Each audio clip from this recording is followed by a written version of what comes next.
except right. wrestling. Yeah. Wrestling is already super flamboyant with it, so you just lean into it. Yeah, It's the perfect environment. In the vein of C.S. Lewis and J.R.R. Tolkien meeting at the Eagle and Child, this is the Broodcast, Inkling-style Discord chat, last Friday of every month. To join our ranks of writers and artists, please visit joshuadavidling.com/brood. And now, the Broodcast on the Poets at War Creative Network. We're lying, witch and warning, yeah. Our imaginations run wild and free. In middle of our Narnia, there's magic in what we believe. Let's start recording. Hello, someone. It's Jesse. On me. What up, man? How's First it one here going? besides me. How are you? Pardon? I said first one here besides me. How are you?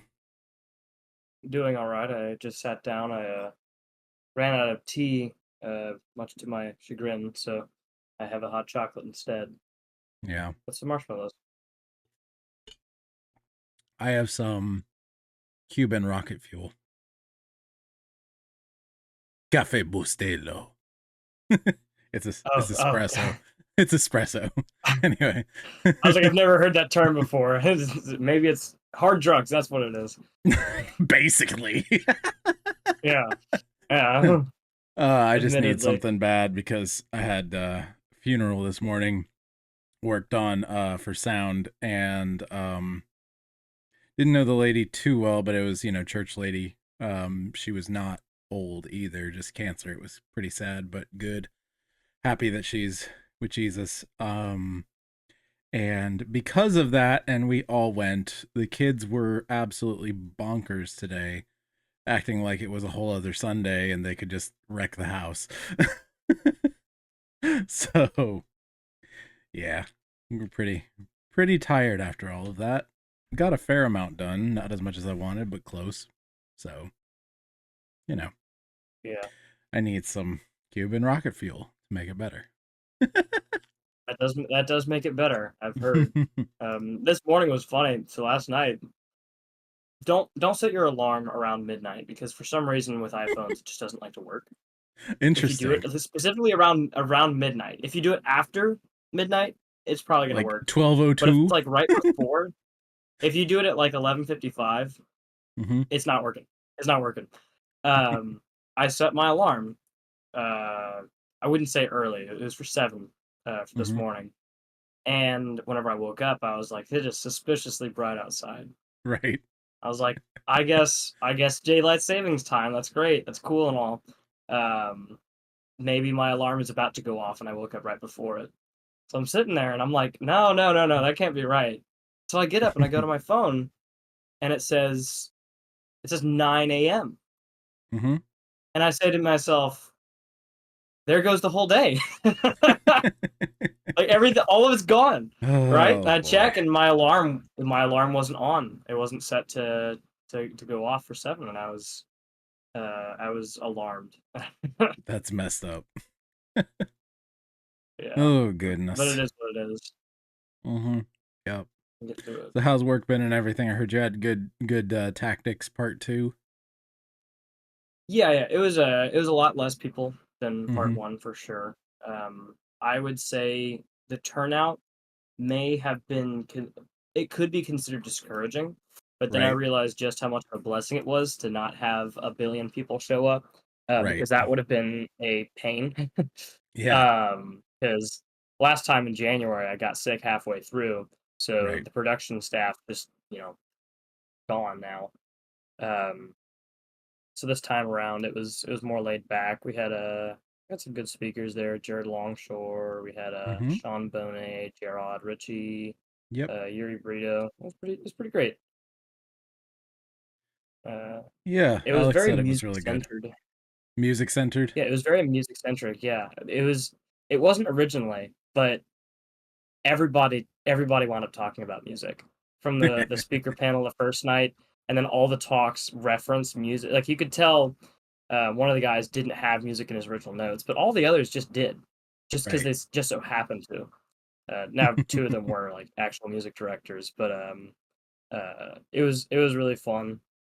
And if we had known that it was going to be so music centric, I'm sure it would have changed that theme, and maybe more people would have showed up. But I think it was great. I gleaned a lot from it as far as what type of worship we ought to sing and why. More Hmm. importantly, is the why. Right. Uh, let's see. It's too hot for the this whole get up in a second. I was gonna say, you're in Louisiana. It can't be cooler than here.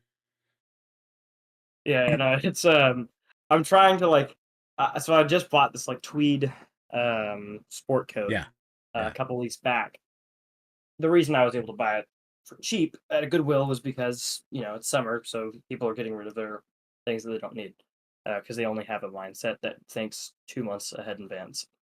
Um, and so I thought this is going to be great for next fall and winter. Um, but then I got excited that I had it, and I was like, well, what if I just wear it for a little while? And there was like a Sunday where I could wear it. It was actually a cold one, but that season is not here. Right. Yeah. Season is very much not here. We've been Yeah, even the vest is probably too much. I've been collecting Looney Tunes for the kids through the interwebs. Like figurines or No, like the the episodes. full The really? episodes. Yeah. As And in like physical copies? no, no, just Okay. digital as where I can find them. Most of them before I want to say 50 now are what do you call them? What's the term? Public domain. But beyond that, the Warner Brothers is like starting to try and get rid of Looney Tunes in a lot of ways. And so part of that is me just, going ahead and grabbing them ahead of the copyright machine nonsense. But the other factor is kids just they instantly fell in love with them the second I started showing them to them. It's just like it's such a Hard not to. multi-generational thing. They're so good. And hilariously, somewhat literally, I don't know if you saw in the messenger group, but I said Hazel was watching one and Bugs gets distracted by a mechanical female rabbit and she goes, "I thought you loved me." she got some kind of crush on Bugs Bunny. It's hilarious. That's so sweet. Oh my goodness. Oh man. It's supposed to be me, not her. Me. She said See. something like, "You're always dressing up like a woman. Why are you getting tricked by this? You're smarter than this." You'd think you'd learn a few things after doing a gig for so long. But no, you can still fall for it. Oh my goodness. That's great. That's yeah. Oh man.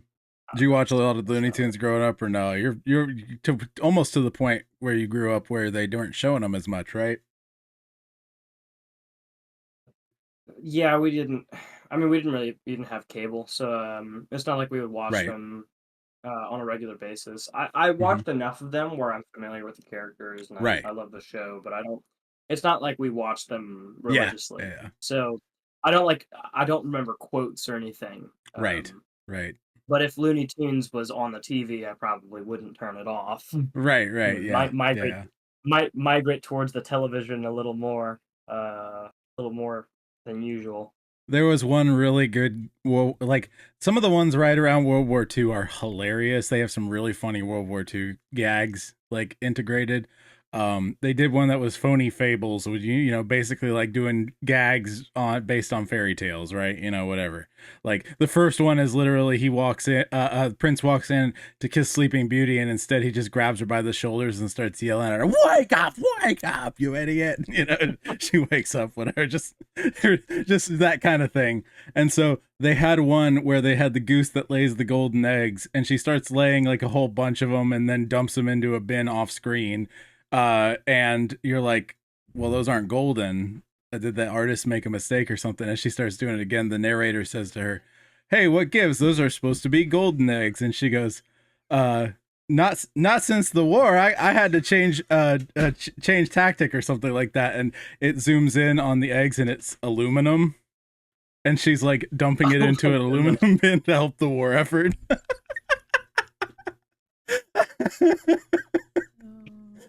What's up? That's pretty good. They're not here yet. Just Jesse. Okay. Say hi to Jesse. Hello, Casey. Casey says hi. I have an important question for the people. You have an important question for the peoples? Yes, when they Okay.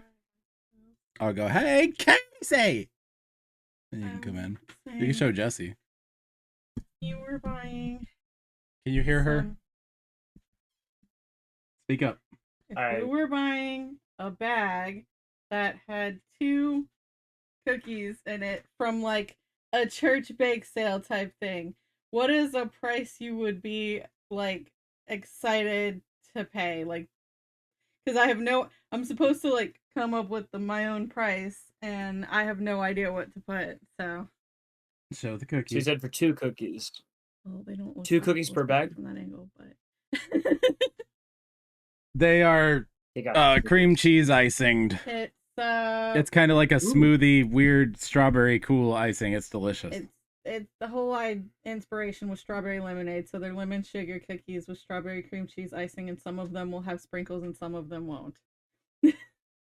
Gotcha. Is it like so it's not chocolate chip or sugar cookie? He said so. It's not chocolate chip or sugar. No, it's sugar cookies. It's lemon sugar cookies. Sugar cookie. Okay.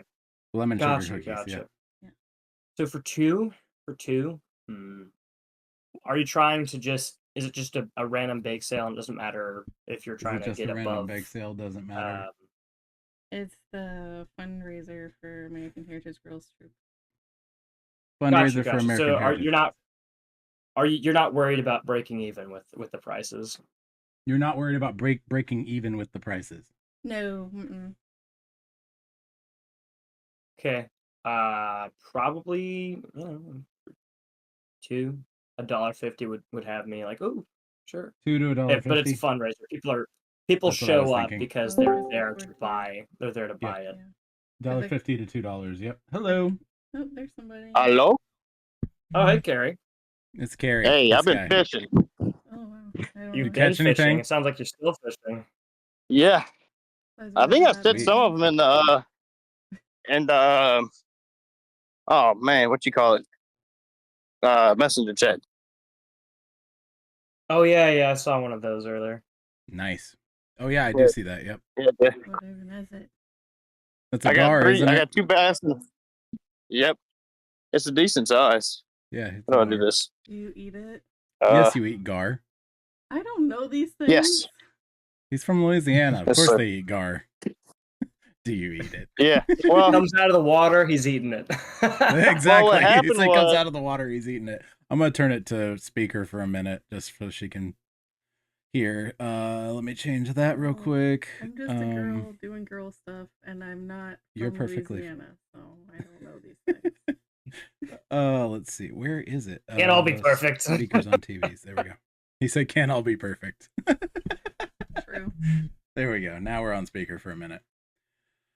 Oh boy, I don't do speaker the whole time because microphone bleed through whatever, but yeah, I reckon there's gonna be echo. Oven, I eat it. I hear it. if it what, Casey? If it comes from an oven, I eat it. If it comes from an oven, there you go.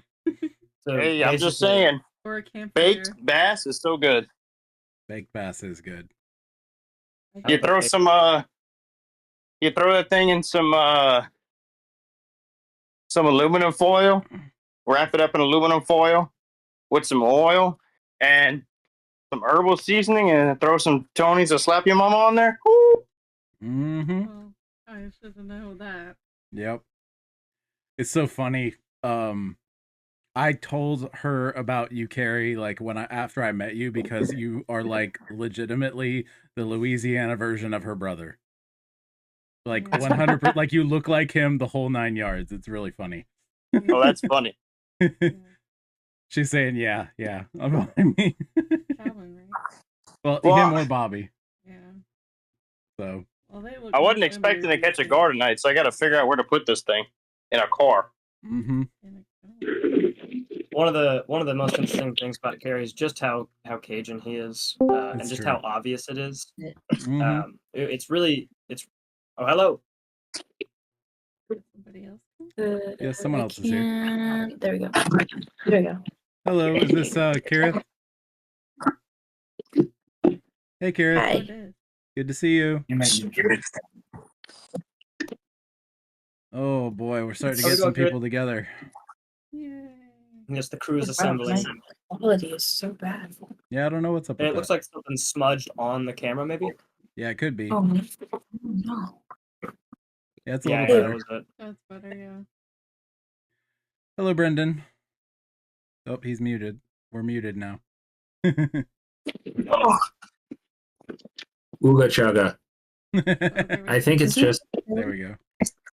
I mean, some of it is the light. Some of it is the fact that your camera's not high quality because we have a what's this Lenovo laptop? No, it's an HP. Even worse. Yep. Okay. Lenovo can be Oh, good Casey, hi. outside of the typical, like, what do you call it? The consumer range. The professional range is actually decent. Wait, did I just get called Casey? No, you it was it wasn't you. Oh, I got We can- called Corey like 8 times today, and I was like, I didn't even want to correct the customers. I was like, yeah, whatever. I'm Corey now. Maybe we should just call you Casey now, just to add more. But that would be really confusing. Yeah, you're right. That would be really Yeah. confusing. So, Well, it's okay because I get called so many names. got someone else. it took like 30 years. It took like 30 years for anybody to actually ever call me my name. It's anyway, Brendan. All right. So, who's sharing tonight so far? Brendan. I've got a little something. Okay, for the record, Okay.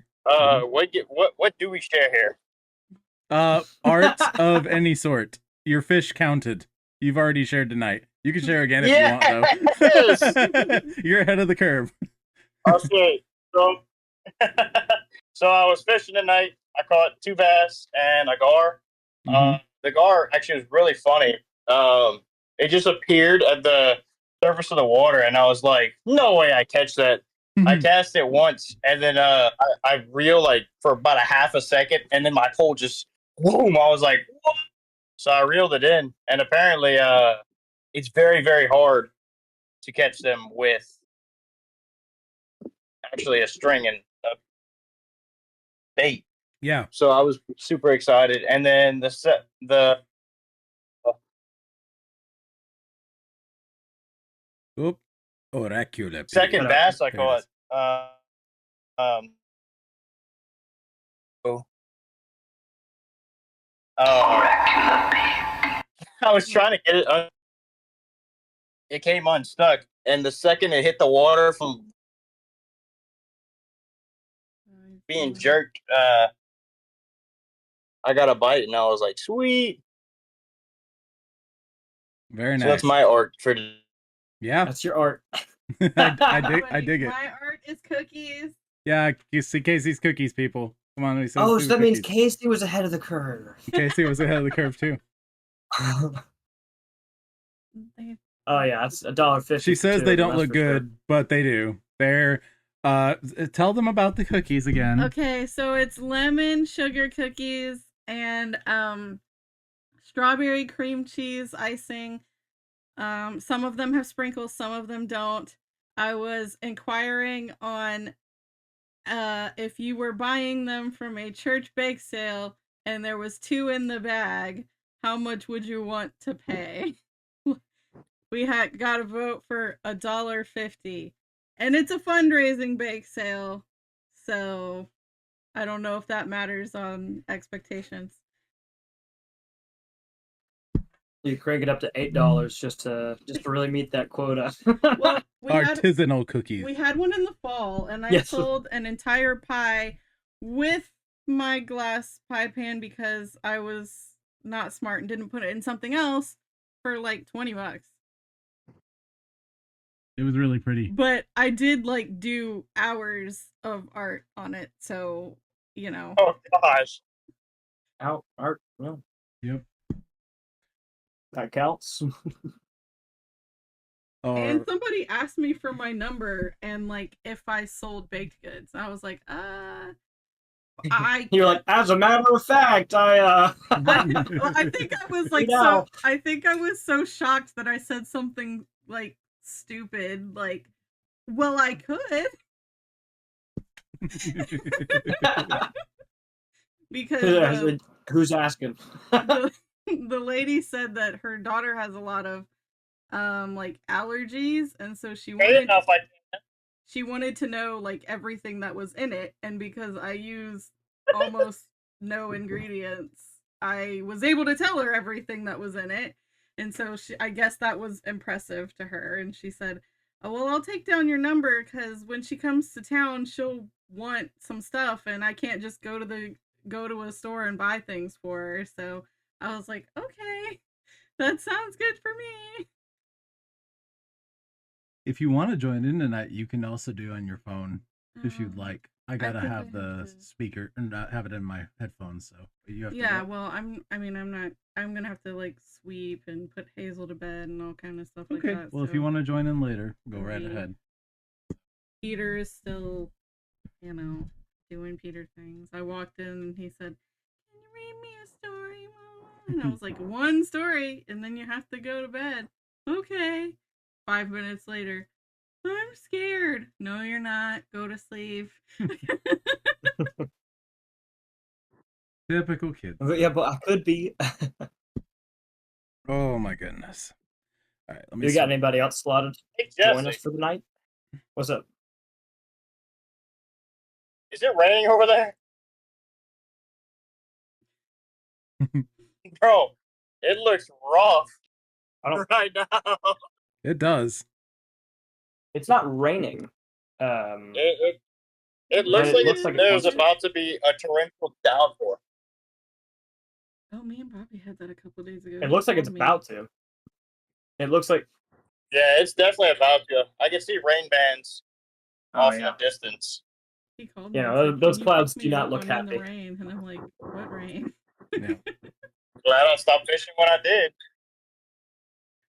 All right. Switched back to headphones. There we go. Alrighty. All right. Bye, people. All right. Hope to see you later. Okay. So obviously I'll see you later, but Anyway. Whether I'll be awake or not is a different story. It's true. Whether or not she'll be awake, that's true. All right. So, we've got 4 technically now. We have Jesse and Brendan.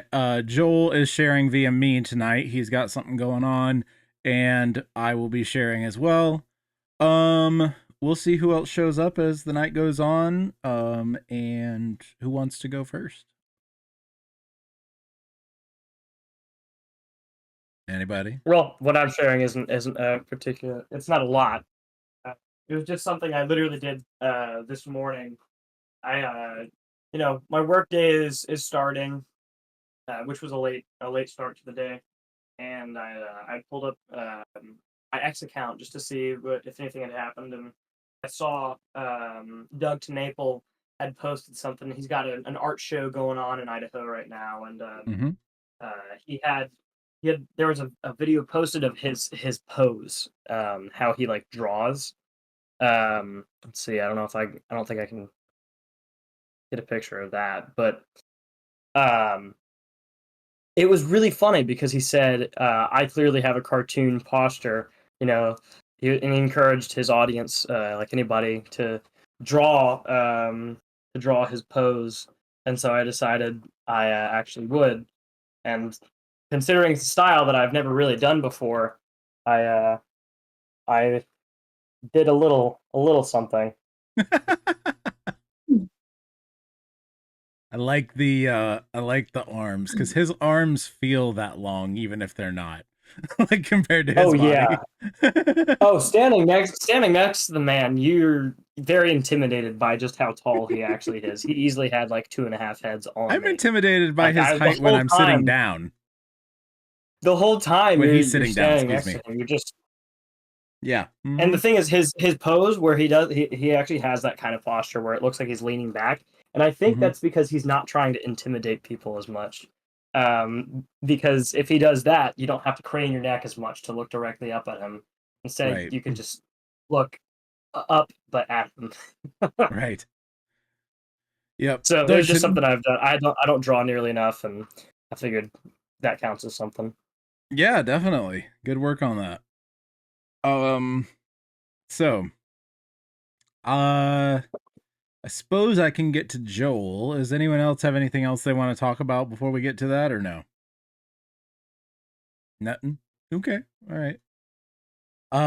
Joel tonight has 6 pages. He's continuing in his story. Just recap, anyone who's listening first time or whatever else. It's a sci-fi story where nanobot style infection creates zombies around the world, and there are bad and good aliens attacking, well, bad aliens attacking Earth, good aliens helping the humans. So, I will read as is. He gave me a little bit of voice stuff. I'll see if I can get it proper, and we'll go from there. 33 New Friends and Bullies. Zoe awoke from Starlet's dream, happy and rested. She took a big breath that she decided to pair with a big stretch. Starlet was still making a very pleasant purring. "How do you feel?" she asked without stopping the purr. "What year is it? I feel like I must have slept at least a decade." "It has only been 2 hours," Starlet giggled, her voice in Zoe's head sounding like chimes. Zoe opened her eyes and looked up. Starlet had some sort of screen floating in front of her that she was poking at with one hand. Sorry, I'm a little bit I'm having a visual disconnect at the moment. Dyslexia intensifying. Just get. Okay. Let's see if we can get it. "Have you been awake this whole time? Excuse me. Have you been awake this whole time just sitting with me?" "Yes, you cannot sleep when you make a dream." She closed the hollow screen. "I am able to keep watch on my father. Sitting here or at a desk is the same." "Oh, is he in the city too?" "He is Fox, the one who saved you. This is why I have an Earth name. He is fine and will be heading back soon." "Oh!" Zoe said, now having so many questions to worry about. "He rescued me too," Starlet explained. Seeing the waves of confusion cross Zoe's face. When the moon I was born on was attacked, we were not so lucky. When he found my parents had been killed, he took me to be his own and gave me a new name." "I'm sorry about your parents. I lost mine too," Zoe said sympathetically. "Do not feel saddened for me," Starlet told her. "The life he has given me has led me to become much more than my birth parents had ever dreamed." Starlet watched Zoe process this information before continuing. "He is known throughout the galaxy as the bravest of our champions," Starlet went on, with a twinkle in her eye. "He has battled many dangers and to save sometimes even a single life. He is strong and kind. Most do not know that he is very gentle and caring too." "You're proud of him, huh?" Zoe asked, hearing the slight change of tone in Starlet's voice. "Any female would be," Starlet told her. "Well, I guess she has a pretty good excuse me, this is Zoe thinking. "Well, I guess she has pretty good English for a space alien, but what a weird thing to say. Maybe she meant daughter instead of female?" Zoe thought, remembering all of Starlet's strange word choices from before. "He wishes to see you again," Starlet added. "He does? When?" Zoe asked, trying to not seem eager.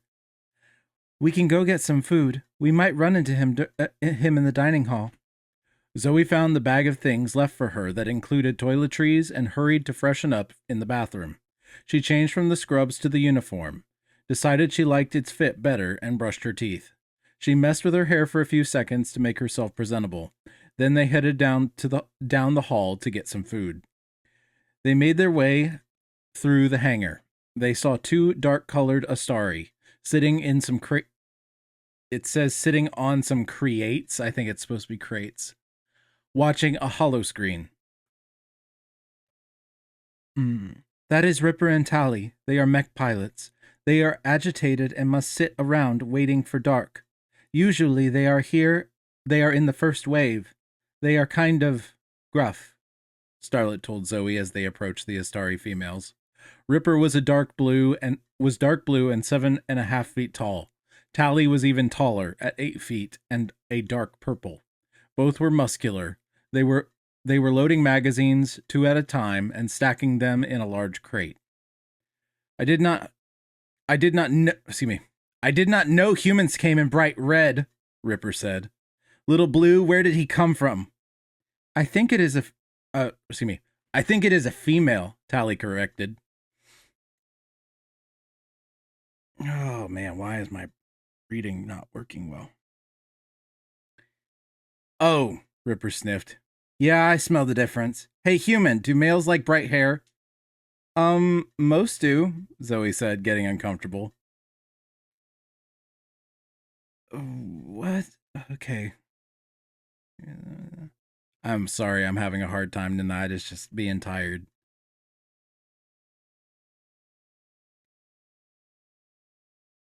Huh. So are you the Zoe that my mate Booster spoke of? Tally said, clicking bullets into 2 mags at once. They stuck you with little Blue? Sorry. Starlet's been great, Zoe said, crossing her arms. Starlet smiled to herself as she picked up some belt links and started sliding bullets in. We have been learning. We have been trying to learn about you Earth women, Tally said, rotating the display. I have to say, we are not very impressed. Zoe saw that they were watching videos trending on social media and winced. Yeah, that probably isn't the best place to research that. Those are usually faked, Zoe said. She picked up an empty magazine and tried to load it. The spring was much stronger than she anticipated, and she slipped. Tally snorted. Hey, she can settle the debate, Ripper said. She elbowed Tally. You could help answer a question. We have always theorized, you know. Tally stumbled to find the words. Oh, man. Oh, I'm having a hard time reading this. I was really speaking to your soul here. Do what? Tally's Tally's really speaking to my soul. here. I'm struggling to find the words. You're power through it, man. You're doing good. I'm having a hard time with both reading it and some of the story stuff at the moment because I'm trying to give character motivation to something that I'm having a hard time believing.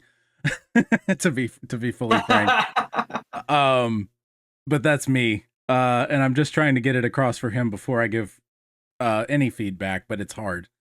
I've got that running through my head. I'm hot. It's in here. It's hot tonight. All that kind of stuff. So Yeah, just a bunch of distractions. I'm gonna try just reading straight without the character voices and see how I do. Is Fox better looking than Kit? Ripper asked, not bothering to be tactful. We have wondered for years about human standards. You are the first female we have met. Or Thornton, Tally added. She shrugged as Ripper gave her a sideways look. Which eye color is better? Is Hal's silver hair more attractive? Hal is a little old for me. I think he was probably handsome in his younger days, Zoe said, doing her best not to be offended. I believe the silver is a sign of age, Starlet suggested. They ignored her. But you don't think Fox is too old for you? Ripper asked, tilting her head. Ah, but Hal was never frozen, Tally reminded her. Oh yeah, that makes sense. Fox's age is not obvious by his appearance, Ripper said. What do you mean, frozen? Zoe asked. Freezing tubes for long space flights. You don't age in them, Ripper explained, waving a magazine dismissively. Do Fox's bright blue eyes bring more appeal than Kit's? Tally asked. It kinda depends. I wasn't able to get a good look, and I was kinda distracted by other things, Zoe admitted, blushing slightly. I have always thought foxes were, Starlet said. We are asking the human, Ripper said, rolling her head. Your opinions are biased and irrelevant, Little Blue, Tally scoffed. Why doesn't she get an opinion? Zoe snapped. Look at her, Ripper pointed with a bullet. She is that. She's what? Super cute? Zoe stuck out her hands on her hips and glared at them. Both of the largest Starry looked surprised at her. Starlet gawked at Zoe, then gritted her teeth and held her breath, bracing herself for the teasing that would come. What are you talking about? Ripper asked. Hold on, Tally said to her. Go on, Zoe, explain. Well, Zoe said, taken aback, she has these giant, beautiful eyes. Her hair is a gorgeous shade of blue, and she has an adorable, fluffy tail. Starlet winced. Ripper wrinkled her nose in disgust. Huh. It never occurred to me how Fox must see her, said Tally thoughtfully. You you might even consider her more attractive than any of us. What? Starlet and Ripper said together. Hear me. Look at little Blue from a human's view, Tally continued, explaining to Ripper and waving a mag at Starlet. Everything that is wrong with her makes her closer to humans than any of us. They may even consider her pleasant. No, Ripper roared with laughter. Humans like her, there must be something wrong with them. You need to stop, Zoe said, her eyes burning. You don't need to bully her just because she's smaller. I think the Earth Girl is challenging us, Ripper managed to say between her fits of laughter. Tally stood up to her full 8 feet, towering over Zoe. She folded her upper arms, put her lower arms on her hips, and sneered. Is that true? Are you challenging me, little Earth Girl? Zoe didn't back down. I bet you don't pick on her like this in front of Fox. Zoe's eyes flashed, and she defended her new friend. You seem to have a lot of respect for him. Why not her? She is his daughter. She deserves your respect. What are you doing? Zoe heard Starlet say in the back of her mind. You cannot fight them. Tally just glared at Zoe. Her lips curled into a snarl. She could only hold the intimidating gaze for a moment, before she burst into laughter again and sat back down. Zoe has some fire juice. Who saw that coming? She said. Okay, whatever. Ripper lay on the floor, holding her sides, breathing hard. The hangar was filled with the noise of a chopper landing outside. Ripper and Tally threw ammo belts over their shoulders and picked up the crate they had been filling. How many kills is Death Wish up to? Tally shouted over the noise to Starlet. You know he does not track that, Starlet replied. Yeah, but you do, little Blue. 346. Is that including the building he knocked over? Those don't count, Ripper yelled. Starlet shook her head, smiling. My charge does not miss, and he has had the city all to himself.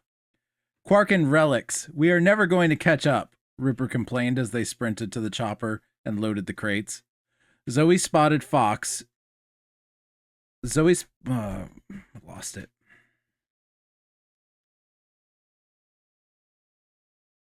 Zoe spotted Fox entering the hangar on the far side. She looked at Starlet, who smiled and nodded. Zoe tried not to run as she led the way. Why did you stand up for me? Starlet asked. What do you mean? Just now, with Tally and Ripper. That's what friends do, Zoe said with a shrug. Friends? Starlet stopped and stared at Zoe in confusion. Why would you want to be my friend?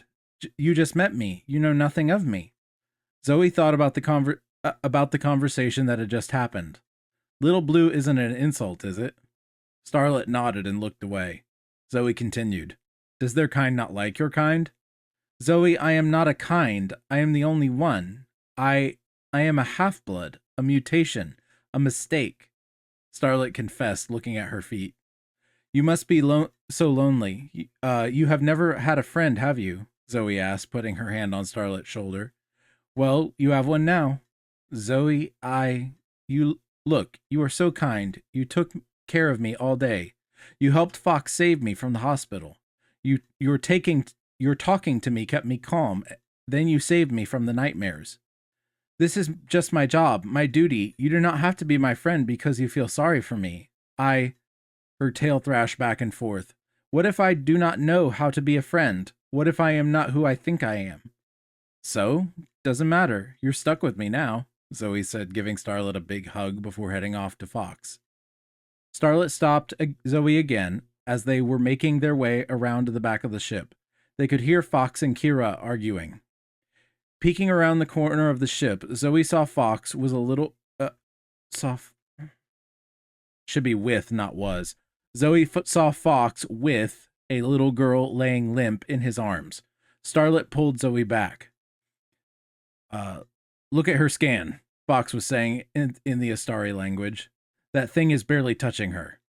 Perhaps we can get it out. That is not the problem, and perhaps we can get it out.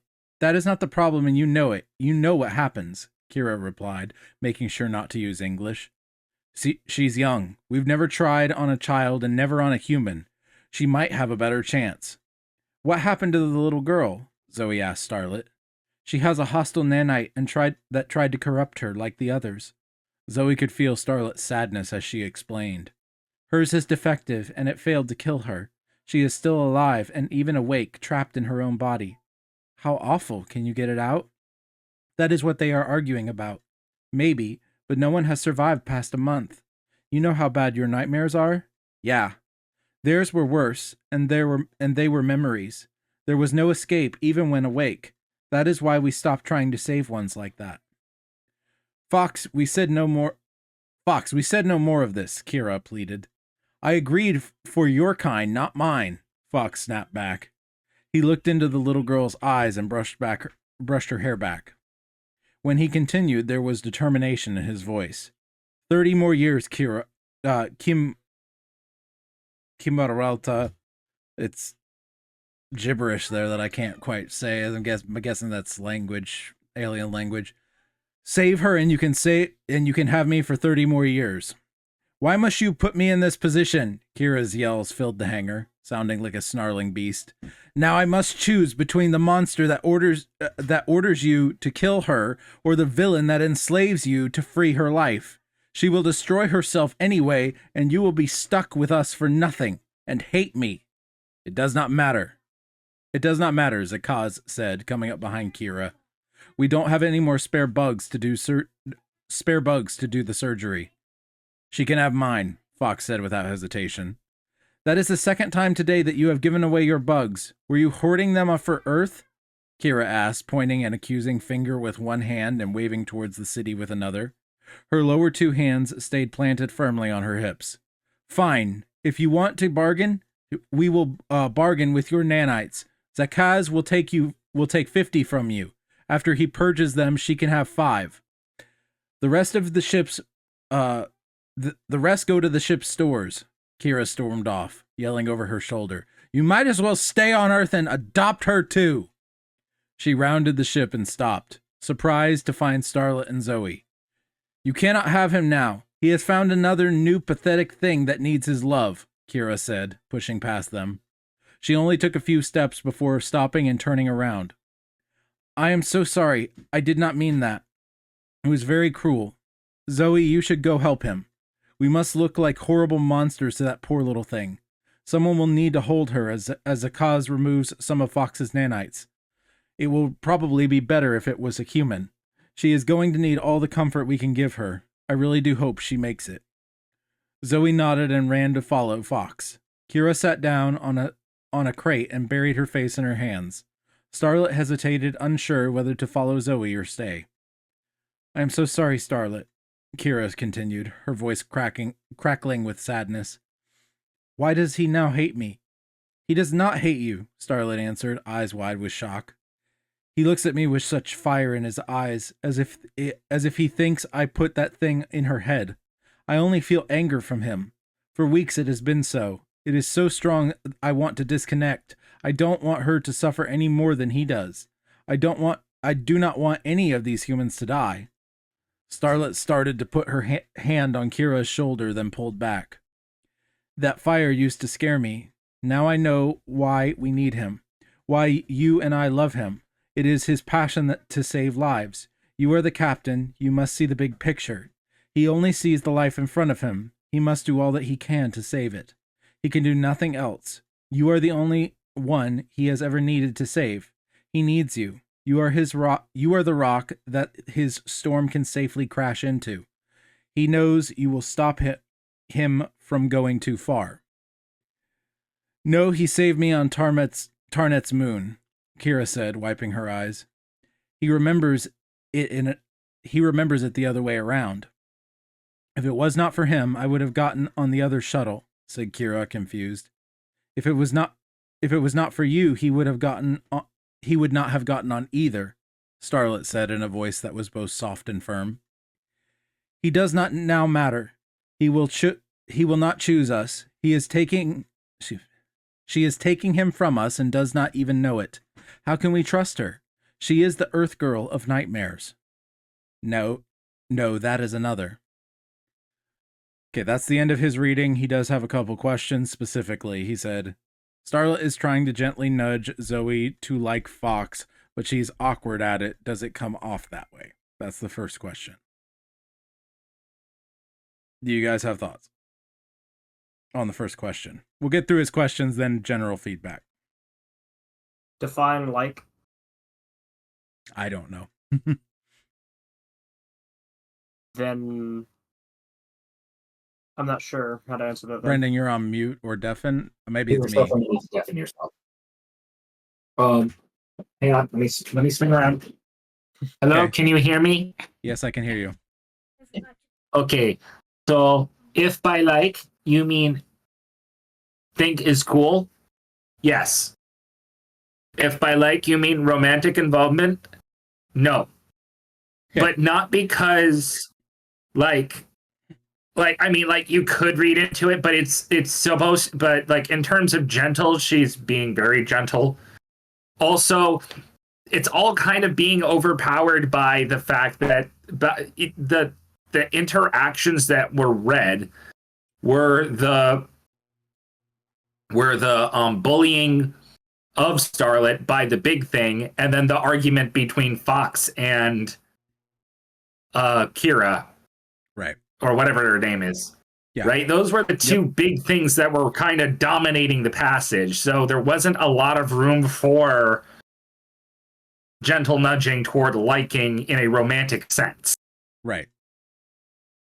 But what little is there is like, oh yeah, no, Fox is cool. He's really a good person. You should like him. It's like, yeah, congratulations. He saved her life. She's already there. Right. Good job, little Fox person. So next question, Rip and Tally, the two big ones, the big females that are bullies, are supposed to be mean to Starlet because half-bloods are taboo and everything about her appearance is wrong to them. Does the why come through right? Should they be worse? I don't think the why comes through easily. Now that I have the explanation that they, half-breeds are taboo, it seems to make a little bit It more was in the sense text, but it was yeah, it was brief. It was an explanation after the fact. Yeah. I think that's fine as far as putting it there.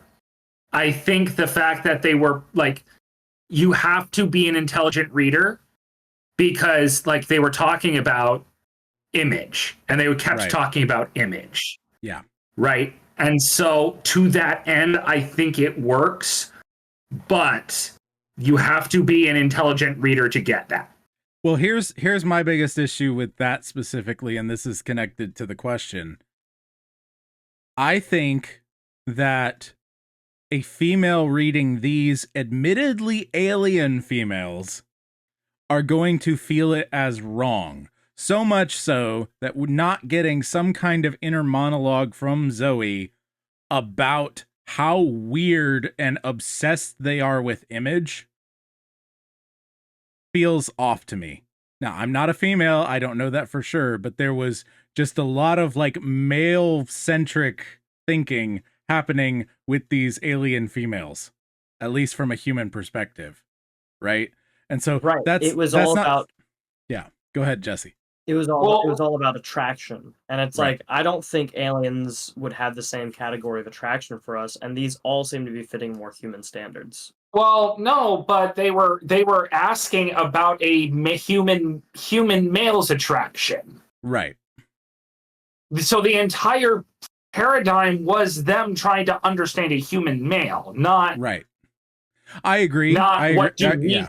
And the fact that I don't know. I thought the fact that they were alien came through in the fact that they were completely disgusted with what they thought human attraction was like. Right. Yes. And I think that's what he's shooting for. I I think that it should be more alien and vulgar, if anything, because it comes off as halfway between schoolgirl bullying I was gonna say and the juvenile high alien thing, schoolers. right? Like Yeah. when I say more vulgar, I don't mean like literally like actually try to mess with the censors. I think it should literally just be like, you don't like strong muscular females, what's wrong with you? That's perfectly natural. You know, kind of like really intensify those sorts of things, because that's their standard versus the human standard, right? And I think Zoe should, there should be a reaction from Zoe, because she's the anchoring point from a thinking about what we're experiencing as a reader perspective. She's the, you know, how Han Solo is the one in Star Wars that goes, this is all these space battles are ridiculous, what's wrong? Like, he's the thing that anchors it back in reality. I feel like we need that a little bit more in this moment, because it is so different and alien, and it should be.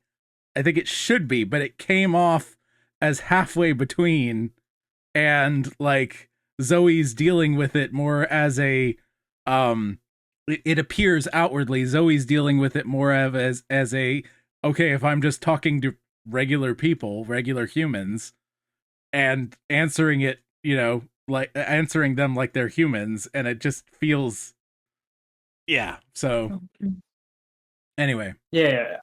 Are you trying to the question is, are you trying to convey that these aliens, are you trying to invite the audience member to think about how these aliens have to consider humans, or are you trying to invite the audience member to understand these aliens? right. Well, And I think it's trying to do both, and I don't know if it can at the same time. Well, I don't think it's even trying to. Okay, see, here's the problem, though. We have the problem of the light at Helm's Deep. Mm-hmm. When filming the battle for Helm's Deep, they had all of these lights set up so that you could see all of the battle that was going on at night when there wouldn't have been light. You got a problem with that? You have to suspend a certain amount of disbelief in order to get across what's going on. The Sure. point of this scene isn't the alien's attraction and how weird it is. The point of this scene is Starlet is not liked because she's a half-breed. Zoe can stand up against bullies and to defend her friend. This is a character center scene, not a world build center scene. Sure. Yes. And to that end, I think it succeeded. Is your point valid? Absolutely. Yeah. Right? If it were alien, the fact that they're 8-foot tall monsters with 4 arms is that would be kind of terrifying, right? Yeah, right. Maybe Zoe needs to wrestle with that. But I don't think the point of the scene is really the world building. As much as I am a world builder, and as much as Joel seems to really lean on that, that's not the point of this scene. The point of this scene is Zoe standing up for her new friend, and her new friend is really not liked canonically in the universe because of the half-breed thing. Mm-hmm. Yep. So yes, you're right I think in the sense that that's all it is, but like I think in order to have the character moment, you have to treat the bullies like humans. You have to treat the aliens like humans, because otherwise then you're not going to get the character moment, because the character is going to be lost in the whole this thing is completely alien. Right. Yep. Right. It's not about the world building. It's about the characters. You're trying to tell something about the characters to move the plot and the story along, and say something about Starlet, to say something about Zoe, to say something about all the other aliens who happen to think that Starlet is just a little too small, a little too coy, a little too this, that, or the other. A little too cute. That tells you a story. Dabba dee dabba die. Do blue. Yeah. So yeah, the last question he had was, what are the people's thoughts on the argument with Fox and Kira? I thought it was great. Total character so far.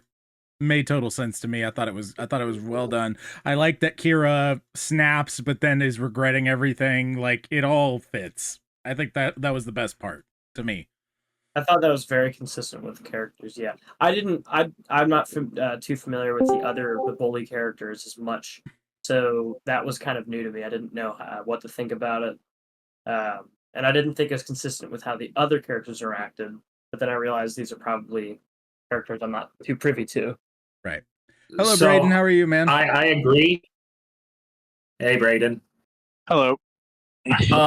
The one thing I would say is I kind of think that there needs to be a bigger reaction to he has a new weakling to take care of. Mm-hmm. To me, that is a bigger slap in the face than the two girls just being bullies, right? Right. Because even if you you turn around and you sit down and you go, "I'm sorry, I shouldn't have said that," right? No, because the bullies showed there were bullies on the front end, and then on the back end said, "Huh, you've got spunk," and almost had respect. Right. This, you have the person snapping and showing what they really think, Right. and then turning around and trying to save face. Hey, I feel Abigail like made that it. should have a Hello, much Abigail. larger. Hello. Hi, Abigail. I just think it should have a much more repercussions, but we don't know. We don't know what's going to happen, right? Like we haven't read. I don't know how much of the book he has written, but I think he has it all written. anyway, He's I've been working through it, contrarian yeah. on the first two, so I thought I should be contrarian on the third. Fair enough. All right. So, Abigail and Braden, are you guys sharing tonight, or are you just here for all the fun and vibes? I don't have anything other than poetry, so It's welcome. if there's room, I might. But okay, Abigail. Well, I have something to share, but it's not up yet thanks to the internet being down for so long. So I'll have to dig it out. Okay. Well, let's see how many more we have. We have Brendan. We have Braden if he wants to. Jesse showed something earlier. If you want to show it to other people again, you can. It's a little art piece, nothing crazy. Do what? I might share something. Oh, Kirith? Excellent. I would love Kirith to share. Okay, so we have myself, Kirith, Braden, and Abigail left currently. Brendan, excuse me. There's five. Got it. My bad. All right. So only one sunshine at a time. No, it's fine. But okay. So all right. So who wants to go next?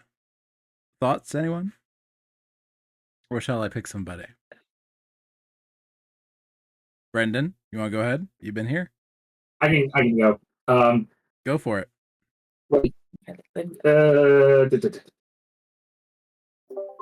Okay.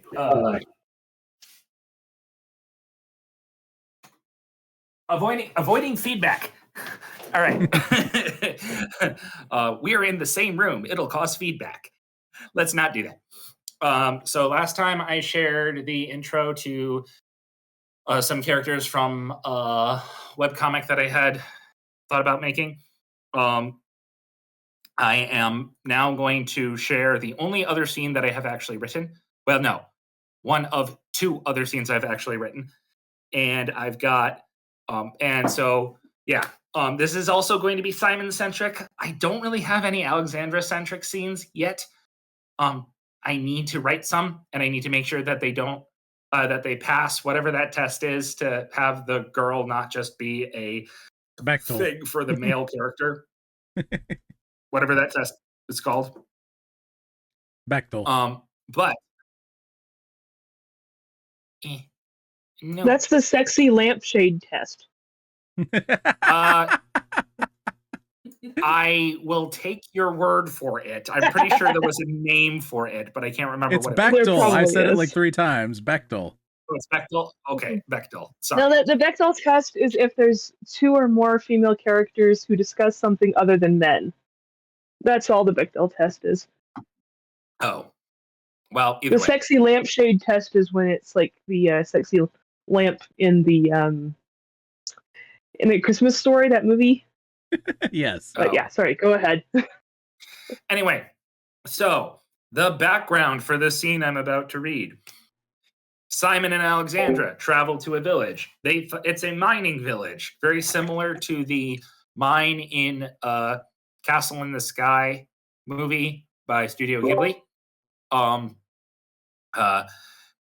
They run into 2 boys, Ptolemy, spelled like the original Greek, fight me, and Callan.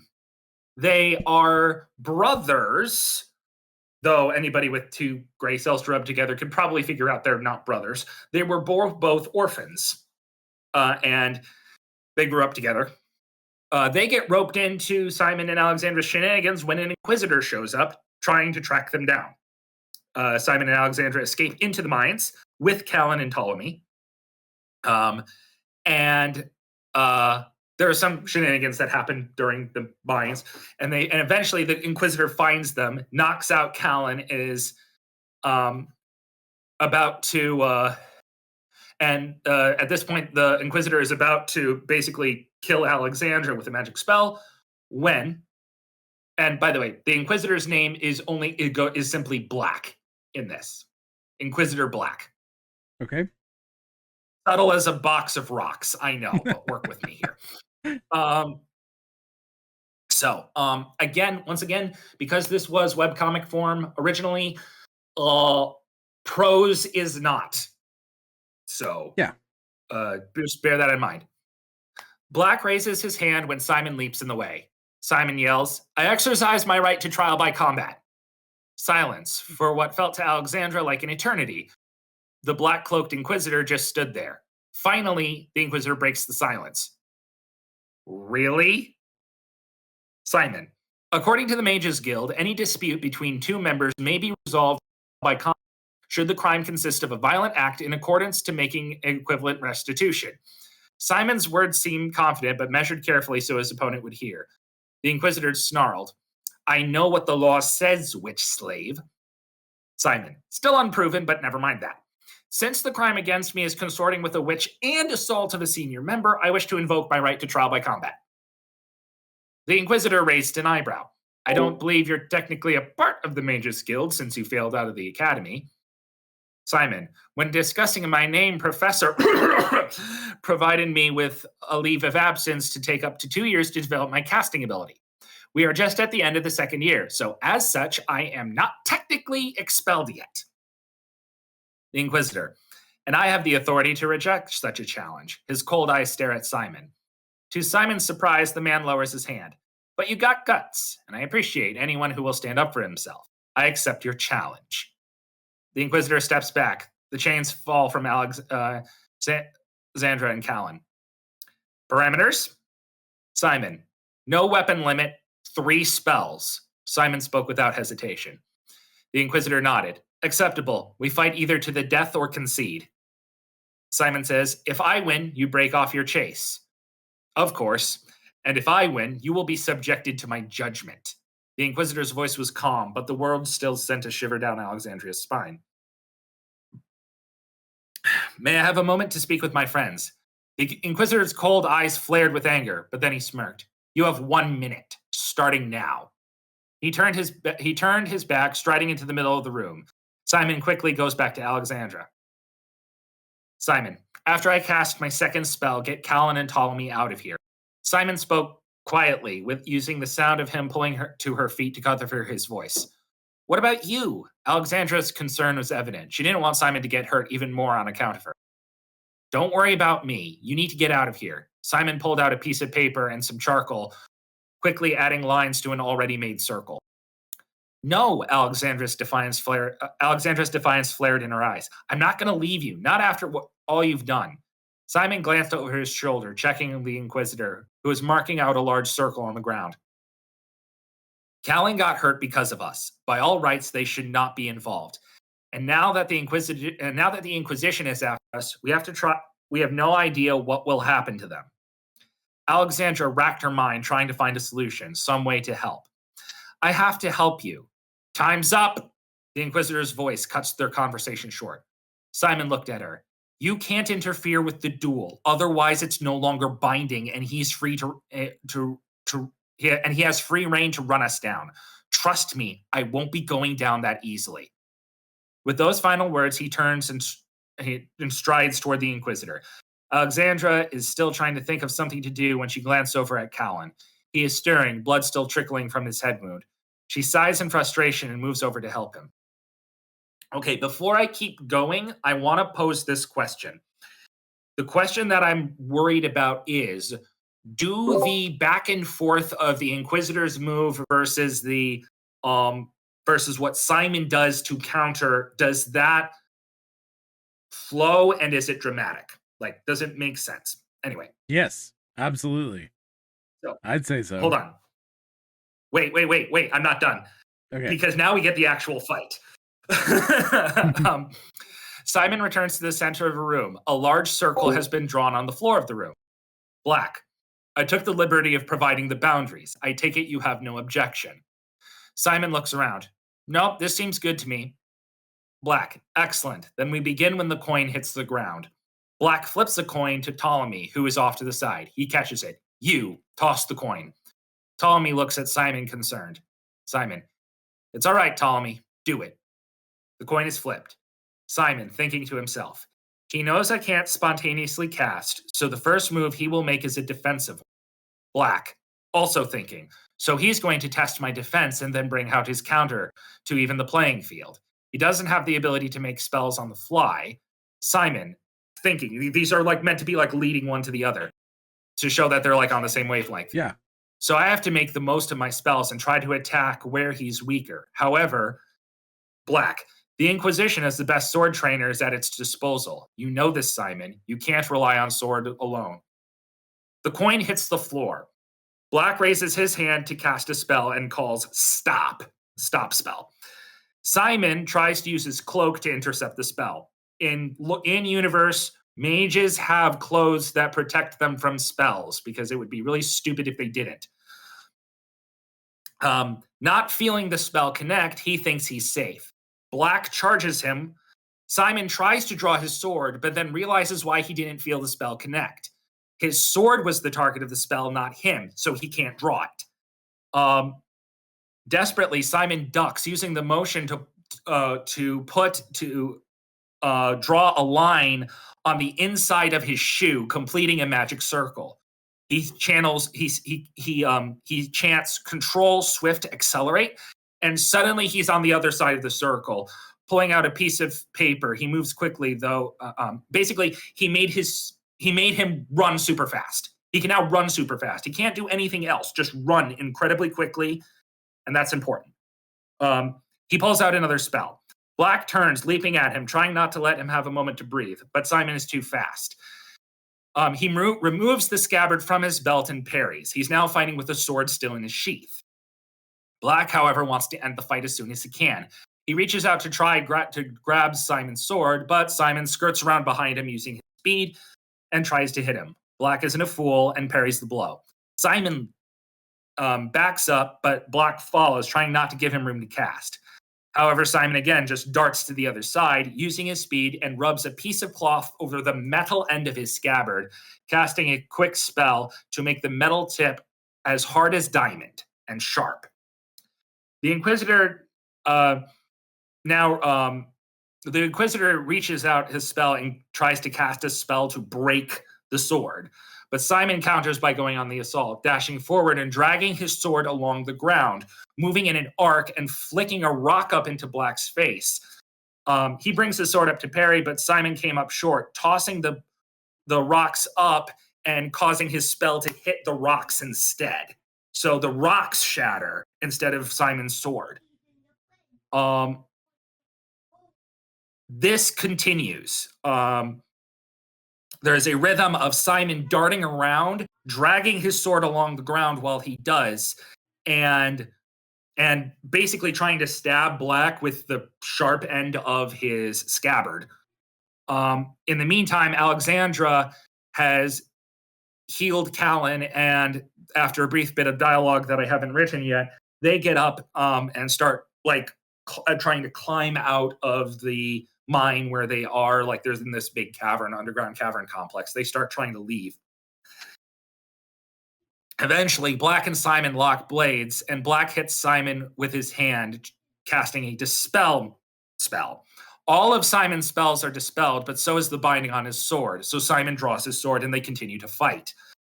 Black lunges, pressing the attack while Simon's recovering, and Simon looks like he's hard pressed. Eventually, he's down on one knee, and he has the sword knocked out of the ring, and the Inquisitor's sword at his throat. The Inquisitor says, "Yield. I will not ask again." Simon looks up with a slight smirk and says, "You don't need to." He reaches up, grabs the sword, which cuts his hand. The blood drips onto the ground and activates the magic circle that Simon has been drawing on the ground using the circle that the Inquisitor drew.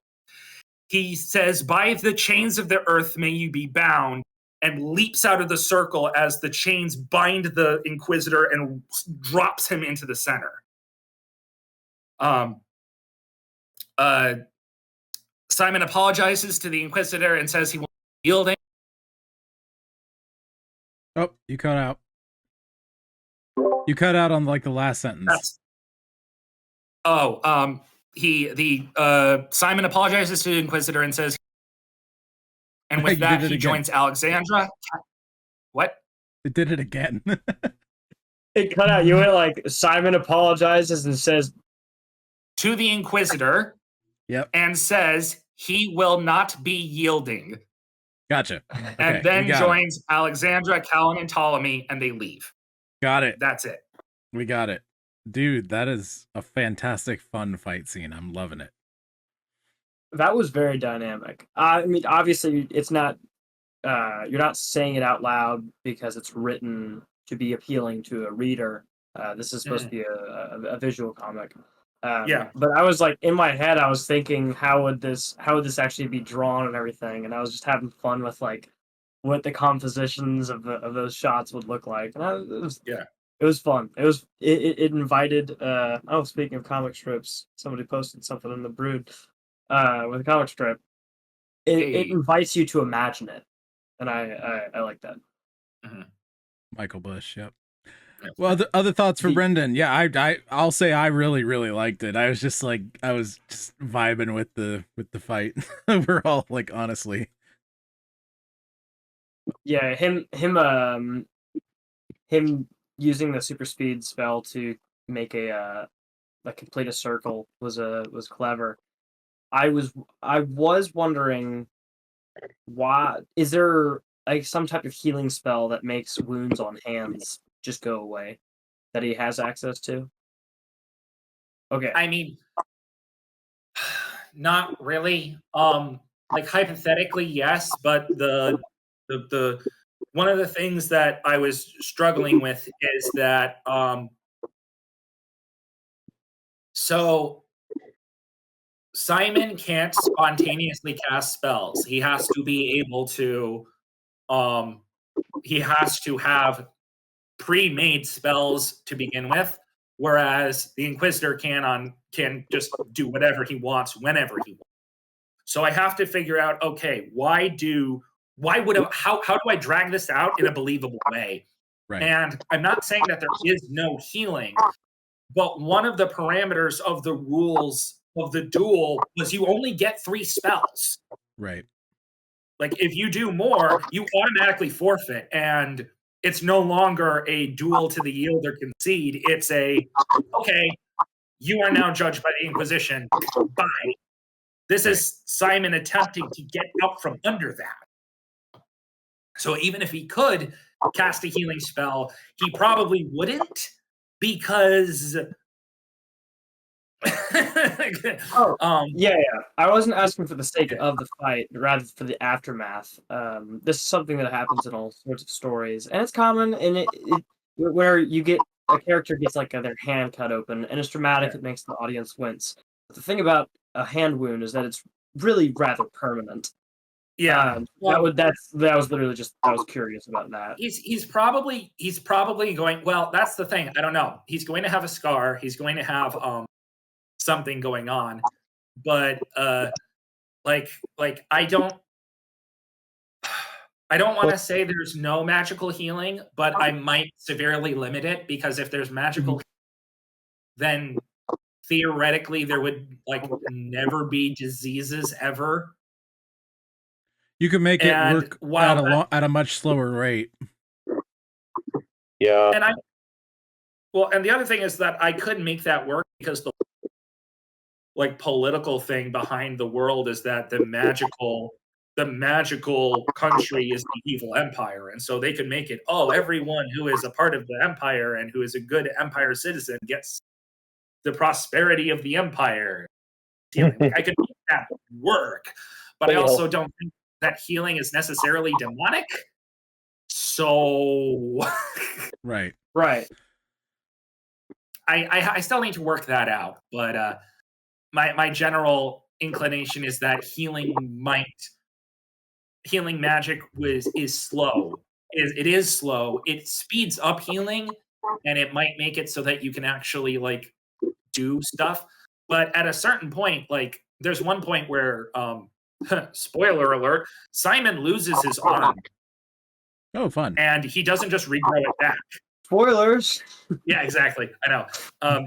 He doesn't regrow it back. He gets a mechanical arm. So there has to be some limitation to healing. Right.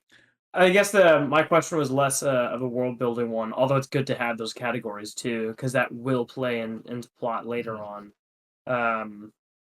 Where Braden, did you have some for Brendan? I didn't mean to interrupt. I thought you were finished. He gets out of. And Jesse can finish what he was saying. So he gets out of this fight, having caught the sword with his hand.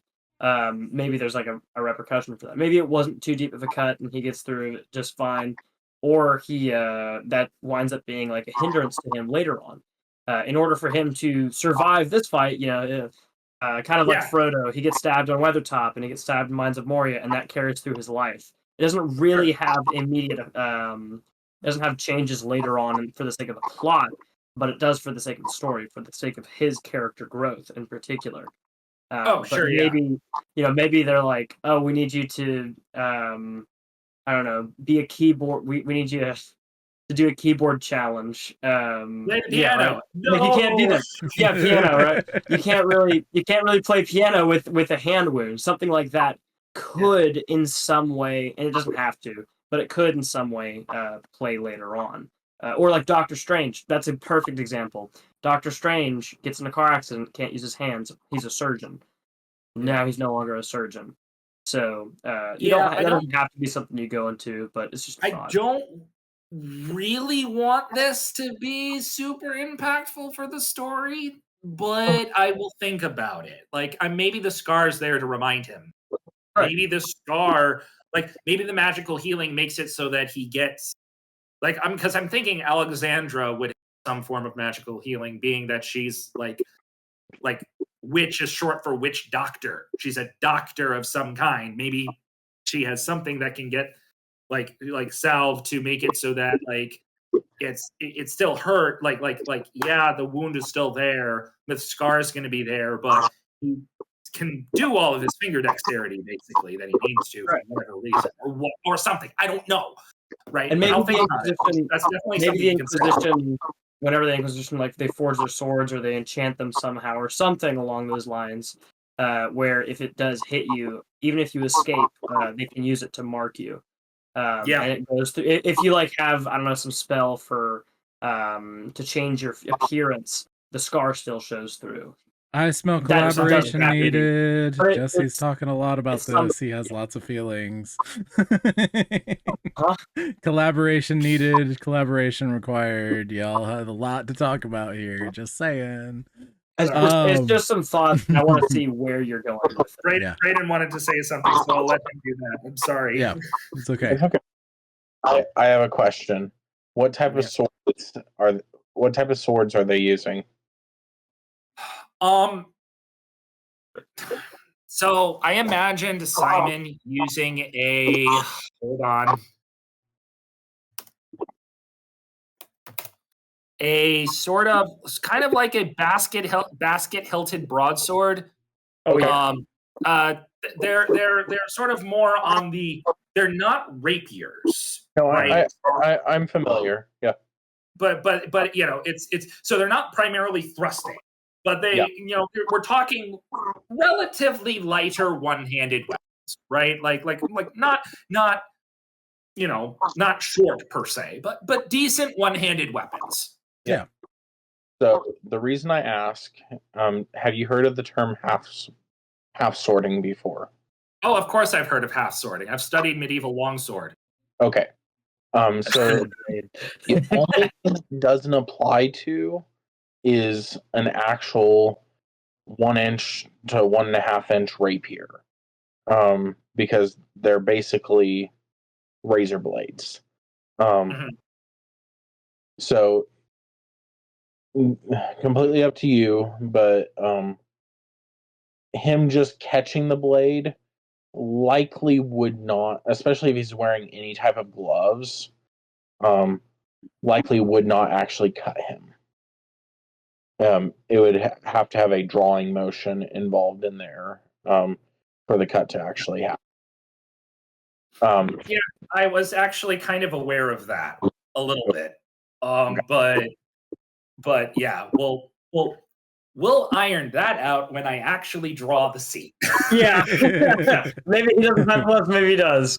Yeah. Yep. Or it gets lost in the fight or something. All right. I think it's high time, because I think last time we didn't have any ladies. It's time for a lady to go. Kirith, Abigail, duke it out. Figure it out. No, I'm kidding. Who wants to go? Well, I'm ready to go, I think, and I'll have to go run off and do dinner in a minute anyway, so. Okay, yeah. I'm ready.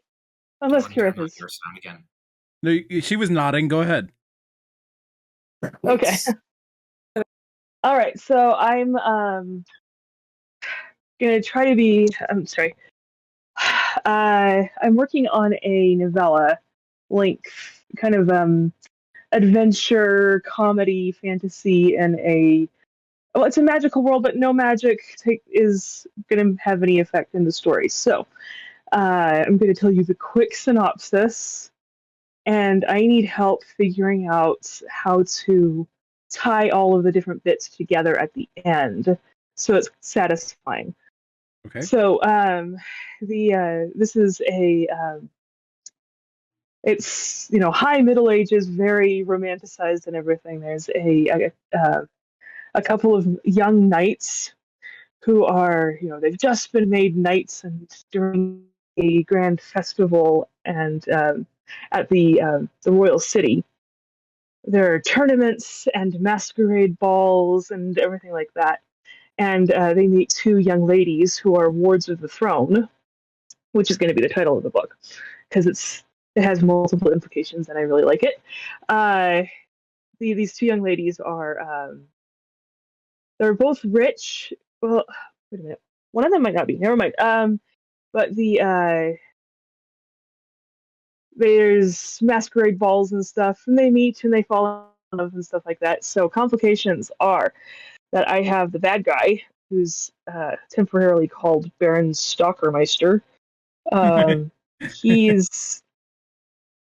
He's out of favor with the throne. He wants to get as much land and power back as he possibly can. So he has his eyes set on one of the young ladies, whose name is Marianne. She is an heiress to a great fortune and a big castle and everything. He's intent to go after her. But meanwhile, the king wants him out of the way, so he commissions one of the knights, Roderick, who is a cousin of Baron Stalkermeister, to kill Baron Stalkermeister in the tournament if he can manage at all. And Roderick is not happy with this, because he has principles, but he's willing to try whatever he can. But the meanwhile, both Roderick and his other knight friend Edward have fallen in love with Marianne's friend Gwendolyn, which is a little awkward, and that's the source of a lot of the comedy because there's this confusion during one of the masquerades, and of course all the mistaken identity and stuff. And she ends up, Gwendolyn ends up accidentally accepting a proposal of marriage from both Roderick and Edward at the same evening, which makes things complicated. And Marianne, who's in love with Edward, is so upset that she runs away and is kidnapped by Baron Stockermeister, who takes her to his ancestral castle. Marianne is Gwendolyn is so upset that she goes to try to rescue her. Roderick, she and Roderick really do have a very close connection. Roderick goes after her to try to help, and also realizes that he actually has to stand up to Baron Stockermeister once and for all and rescue Marianne if possible. Meanwhile, Edward realizes that he does love Marianne, who's kidnapped. So he goes off to save her too, and there's a big confrontation. Gwendolyn stands up to Baron Stockermeister sacrificially and saves Marianne. I mean, everybody makes it out alive, but it's still a big dramatic scene, and I'm sure the two young heroes face off against bad guy and kill him somehow. And I'm not totally sure about how the finale should go because I would like to tie in the masquerade element, like the mistaken identity element a little bit, so that there's not necessarily like a confusion about, not like masks. I don't need masks or anything, but a confusion about identities would be a really fun way to tie the whole story together. And do you have any ideas or any questions? Did I explain it well? So, any ideas? I think so what would not be a mask example, like not necessarily one you want to use, but what would be an example of mistaken identity even in some other literature, so I can kind of get what you're getting at? Yeah, I don't know. I mean, I'm You can be as broad as you want. It's fine. I don't mind broad. I just need something Yeah. to grab onto. Yeah, mostly Shakespeare, like what I just want to have that element of mistaken identity appear in the finale somehow, and I'm not Yeah. sure how. There What can if be so you got two Like you got Shakespeare. two At a Phantom Opera. correct me if I'm wrong. We've got two guys going to save two girls, but they also may or may not know that the other one is doing it. Is that correct? I think that it's likely that the two guys know that the other one is doing it, although I Okay. suppose if they don't, that would create some comedic tension. Well, yeah, But yeah, and then so they the, could and then they could find out halfway into their plan that the two are there. It's temporarily foiled, and then maybe they switch places, switch clothes, switch accents. I don't know, something to where they're trying to Like the throw Prince off of the the bad Pauper. guy. Right? Yeah, but like just in the finale, right? Prince and the Pauper, it, but just in the finale, just to give him enough of a distraction to win the day. that could work. Like So especially that's with Roderick. I mean, yeah. if Baron Stockermeister, he knows that Roderick is his enemy. Mhm. So See- if Edward takes Roderick's place as a distraction, that could work. See, I'm wondering if you're thinking about Shakespeare, where you have a man playing a woman, playing a man, playing a woman.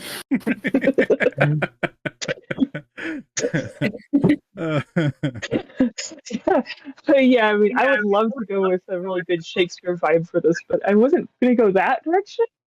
I've been watching a bunch of Looney Tunes with the kids, and all of this is reminding me of the Scarlet Pumpernickel. Anyway, does anyone remember that one with I've Daffy never Duck? watched- It's a lampooning of the Scarlet Pimpernel with Daffy Duck as the main character. It's great. Anyway, I'm not sure So if you know the what's Princess Bride is the direction it's going. with just the overall feel, or if it's a more serious tone. What would you say? Yeah, I'm trying to. I mean, this isn't going to be a comedy, but in a Shakespearean sense, so that there's actually real stakes and people could actually get killed, and it looks like it could go into a tragedy at some point. So it can be serious, but with humorous elements. Right. Well, you got a couple of ideas there. I Yeah. think that perhaps that one of the things that you could do with the mistaken identity is the fact that they look alike yet have nothing to do with it.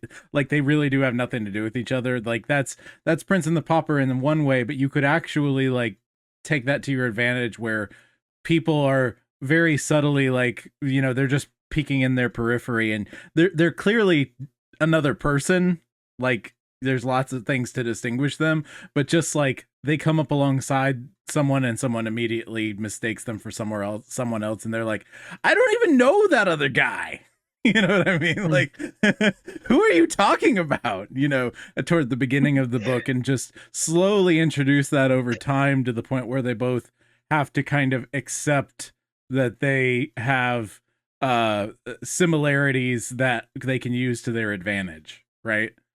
Well, that I think could. I mean, the just two an idea. knights, my young heroes, they don't look very much alike at all. Mm-hmm. And the two young ladies don't look very much alike either, and the ladies don't look anything like the guys, so they can't really switch places. But I could have one of the young guys look, especially Roderick, since he's related. He could look like Baron Stoppermeister, and have a little bit of that element introduced. Yeah, there's that. That could be really interesting. There's a lot of things you could do with that for sure. Any other ideas, thoughts for Abigail? I like the overall feel of what you're going for. It feels very I like the idea of just general mistaken identities, things getting mixed up. Like you're basically doing a rom-com mix-up sort of a trope thrown into something with actual high stakes. Yeah, exactly. And I think that it's very just sounds charming. fun. Yeah, that just sounds fun. Anyone else on that one? Nothing as far as plot. I just wanted to say this sounds ironically exactly polar opposite to a story that I've been wanting to make for about 6 years now, where it's basically a lot of the story beats, not as many people involved, but it's literally exact opposite. It's not the main character trying to save the princess. It's actually the opposite. It's the main character is an assassin who's supposed to kill the princess. And so it's just all of the story beats you hit. I was like, this is like reverse. It's like this the opposite story. that was all I had on that though. All right. We Yeah. have my yeah, I look forward to hearing more about it. definitely. Hopefully next time I'll have a few chapters written and I can read them to you. That'd be great. You haven't read from a story in a while. That would be really, really fun. I know I haven't. Let's see here. We have Braden, myself, Kirith, and is that everybody currently? That sounds about right. Mhm. So, Brett, I can go, or Braden if you want a second, Kirith. Otherwise, you can go next if you'd like. That's up to you. I'll give it to you first. What do you want to do it now, or do you want to wait a little bit?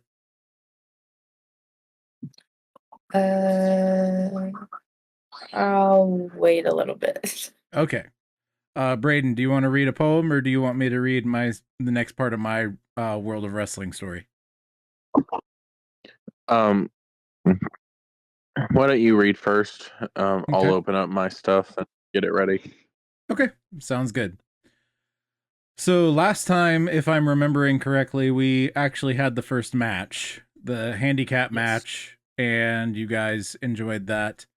So basically, this is a big upset because the rookie came in and actually like defeated a tag team champion in this match, and it was a handicap match. So pretty crazy, like the implications of that, and we're going to be dealing with it in this one. This is number 7, offers. Once backstage, Jessica Valero excitedly hugged Josh Slater. That was insane! Exceptional! You must be onto something greater.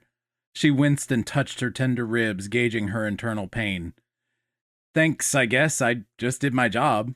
Once again, that was insane! Do you realize the magnitude of what you just did? You made a champion tap out! He had 2 other champions on the team against you! Now that's what I'm talking about! Jessica walked with Joshua all the way back to the locker room door, and she made him an offer when they got there that might have left Jaws on the floor. You know, I'm full-time as a wrestler, but while I'm here, I might as well manage you from ringside. You interested, big dog? You want your career to swell? I'm not a huge fan of managers, and I'm crashing again off the caffeine. Okay, cool. We'll table it for now. Wednesday, we'll plan our schemes. I know this really cool place in Birmingham near where the house show is. We'll meet there, and it'll be my treat, and we'll talk about the biz. Joshua agreed with a nod and headed into the locker room. Jessica was giddy like a schoolgirl. She'd have a protege soon. So he's kind of foggy, agrees to talk to her about it, but managers, keep in mind, in wrestling are usually, like ringside managers, are usually there to cheat, which is not his thing. Like, just generally speaking. And so that's why he's like, yay, and whatever. But like, she's legitimately toward the end of her career, looking back. She's toward the end of her career. He's young, he's upcoming. She's like, okay, this could be really good. I could actually help someone, and it could be really good to keep me, you know, in the business doing my thing. This is just match made in heaven. So that's where we're at this point. Short, but any comments, any thoughts? Oh man, that's it. You want me to read another? I can read another. They're short. I mean, I could do one more. Are you guys okay with that? I mean, it was really short. The next one's a little longer, but yeah. I'm seeing nods. I'm okay with it. I can't speak for everybody, but I like that. I do like this one. I'm gonna have to go. Oh, you gotta go? Okay. All right. Yes, but I was saying I like the whole thing. I think you've read more of it or listened to more of it on the podcast or whatever, and I like it. Good. I'm glad you like it.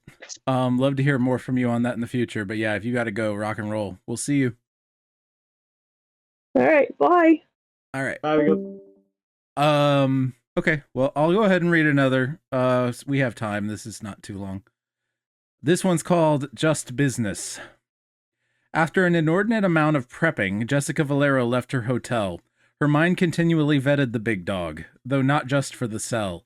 It's true she thought he was worth a lot to both himself and her, if given the guidance he desperately needed to make his career path sure. But there was something in this young man that intrigued her as well, a childlike wonder and loyalty, with an ego that didn't seem to swell. And so she met him at her favorite restaurant in this region of the country. She hoped he'd bring his appetite. King's was the best when you were hungry. His rickety old van pulled its way into the lot, and she smiled at him warmly and said, "They prepared my favorite spot." Joshua then stepped out of his van, wearing jeans and a polo shirt.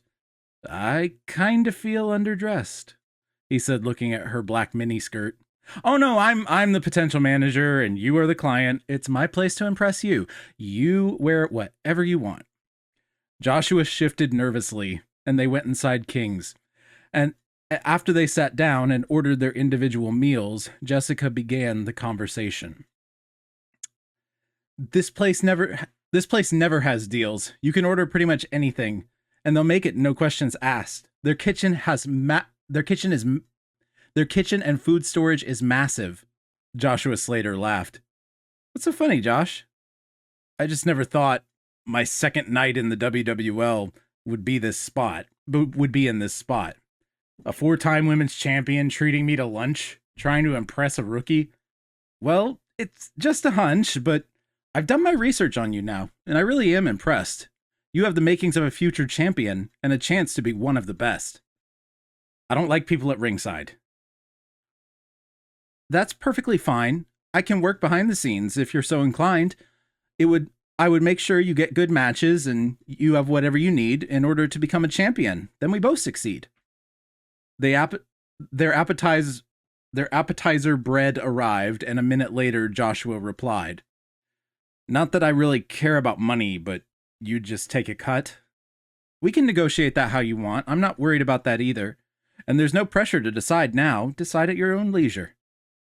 They sat and ate lunch for a while, talking their favorite sport, what got them into the business, and all the different sorts of wrestling that they loved to watch growing up as kids. That led to Jessica's question. "So how long have you been in the biz?" "Only about 2 years." Jessica nearly choked on her drink. "You've got to be kidding! How old are you?" 20, he said without a blink. "I'm pretty sure I told you before, but you had a lot on your mind. People are usually surprised to see one of my kind." "That's crazy, you seem much more mature. You're living on the road on your own?" "To be fair, I just started traveling more, but so far it's my favorite home." Jessica smiled and checked her phone. "Well, we'd better get moving if we're going to be at the house show tonight." "Glad you find me amusing. Do you want to come over after the show?" Jessica saw something snap. "I, have some things to do."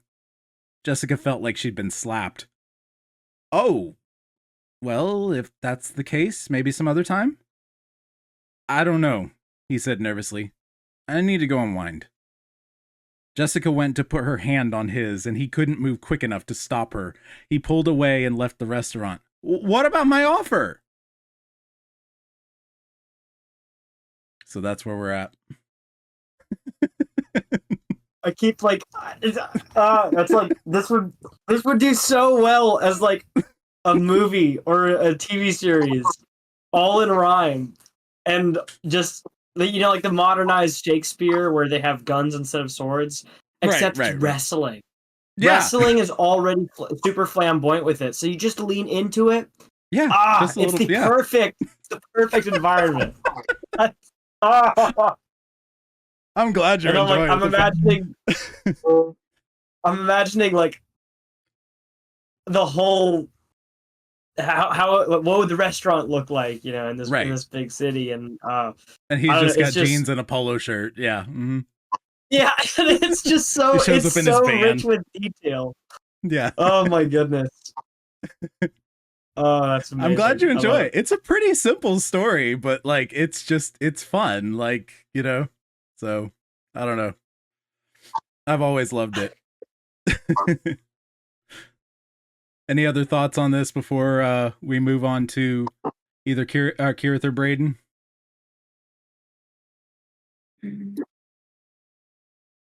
I like his honor. Of course you do. Yeah, but there's more to it than just honor. Believe me, we're getting to that. No, but we're not there I yet. get that, but I get that, but even still, it's yeah. You don't get that in stories bending. much these days, right? Yeah, and she's not overly like. She's not really truly like all over him or something. She's just like, okay, you're very strange and unique, and what's going on with you? Yeah. So I would argue that she barely even crosses over out of the. The laying the hand on thing. That's kind of extremely casual, but that. Even the "hey, you want to come over after," that's not super unprofessional. That's just right. Because they've literally been talking business this whole time. They've been talking about the kind of wrestling that got them into wanting to be a wrestler. Like this, it really is like professional sports discussion between them, and she's not thinking about all the implications. Quite frankly, she's just not. She's like, okay, protege, boom, go. Wait, hold on. You're freaking out because that. Okay. How do I take this? So, but yeah, it's so much. I've had a really fun time writing this, and it's totally not marketable in any kind of way. But I'm hoping that just by reading it on Broodcast, like people can enjoy it, and I'll eventually produce it and put it up with the other poems and whatnot. But it's not. I don't ever have any major hopes for this one. It could happen sometime. Something happens, but yeah, You it's do so realize niche. who else said something very similar to that, right? Who? What? You realize who else said something? Who said something very similar to that, right? Are you talking Tolkien? I'm talking C.S. Lewis whenever he was just publishing the Narnia series in the newspaper. Was that him? That or was that Tolkien with the Hobbit? It may have been The Hobbit. Either way, it yeah. Yeah, I hear you. I Wait. hear you. Everyone's liked it way more than anyone expected to, which makes me really happy. I know, right? It's a poem about wrestling. And yet it's so enjoyable. It's because it's hitting all the tropes that you probably would expect, but the way it's doing it is just so entertaining. Well, I It kind of appreciate it. reminds Yeah. me of one of my favorite K dramas. Like when I first saw the trailer, I was like, "Oh, it's about fencing. I don't want to watch a show Right. about fencing." But then I watched it, and I was like, "This is so good." Well, it's like It's everyone who, emotional. yeah. Well, it's like every female I've ever been like, you have to see Rocky. Sister, my younger sister, my wife, anyone, and Casey's done the same to other female friends. Like, you have to see Rocky. It's like Rocky. That's a boxing movie. The second they finish watching, oh, it was a love story. I'm like, yes, it's both. Like Rocky is amazing for this. I'm hoping that's what I'm hoping for. The same reasons as this is. You know what I mean? Like it's about people in a sport trying to do their best because something led them to try to do their best in wrestling, and that's what's intriguing, right? So, but all right, Kirith, do you want to go next, or do you want Braden to go next? I can go next. Okay. All right. Unless we have run-ins, you're closing the show, Braden. Sounds good. All right. So it better be good. It was good enough for me to post. So the title is honesty is called Honesty and Deceit, or Honestly Deceitful. I haven't decided which one is better. But it's just to so that you don't go into this blind. It's fantasy. It's set in the land is prehistoric, but the technology is not prehistoric. It's not like Stone Age or anything, but I'm not sure how old it is. Because it's not quite medieval, but yeah. So, and I wrote, it's really short. I wrote a few paragraphs of the prologue, and the prologue will be from a different perspective than the rest of the story. So that's why I've been really trying hard to work on this. Yeah, I'll get into it. Mammoth flicks have always lived in every region of Malumia from the beginning of the history of the land, but despite the occasional otherworldly story about them, they offered no connection to any kind of Malum. Only now, everything was beginning to change in the world, starting with the first good ruler, Queen Amaya. And so, the first good ruler in a long time, I should add that. And so it happened that a young woman by the name of Meep became involved more than she even fully grasped. Meep's uh, companion, Meep's insect companion, was a mammoth flick who provided no ordinary connection to any Malum, yet still provided a very tiny connection to the interworld change of change of plans beginning to stir. Butterchip took extra effort and imagination to train, as with all mammoth flicks, but then one day, with a secret buttery trick, she could now get him to stay on her shoulder and cover her face with a forewing and hindwing for quite a while, and she used different tiny puffs of air to get him to move in different ways. Butterchip's covering of her face, combined with the intricately beaded shawl woven through her hair, would leave her head unrecognizable. The rest was easy enough to disguise. What Meep truly cared about with this disguise, with this entire plan, was protecting the fifth heir to Queen Amaya, whoever and wherever this person now was. If she did not get the Queen's blessing at this meeting under the ruse of a royal chef exam, she would have to find a way to continue the plan without her knowledge, which would complicate matters. Ah, so it's you, Queen Amaya remarked. Meep barely held back a jump of shock. She was the only one who could still jump scare Meep. Amaya didn't know this